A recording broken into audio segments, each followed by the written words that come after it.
কবি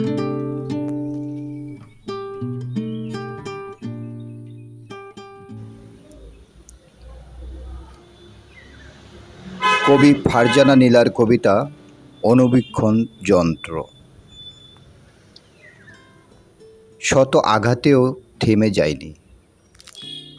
যারা আমাকে থামিয়ে দিতে চায়, আমি নিজেকে খুঁজে পাই চিরচেনা সেই শত্রুর আয়নায়। মোমবাতির আলোর মতো আমি আগুন ভালোবাসি। জ্বলতে না শিখলে তবে পৃথিবীর আমাকে কি প্রয়োজন? সৃষ্টি জগতের কিছু রহস্য থাকে, আমিও সেই রহস্যের এক টুকরো মোম। আমাকে পুড়িয়ে ভুলগুলো ধুয়ে ভিতরের আলো শুষে নিতে আঘাতের বড় প্রয়োজন ছিল।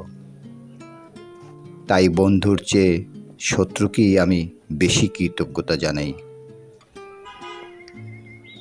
শত্রু আমাকে চোখ দান করেছে, আলো এনে দিয়েছে আদার ঘোচাতে। শত্রু আমার সেই আয়না যে আমাকে অনুসরণ করে বন্ধুর চেয়ে 10 গুণ বেশি। আমাকে ছোট করতে তিল পরিমাণ ছাড় নেই যে অনুবীক্ষণ যন্ত্রে। একমাত্র সেই তো আমাকে সঠিকভাবে দেখেছে খুঁটিয়ে খুঁটিয়ে।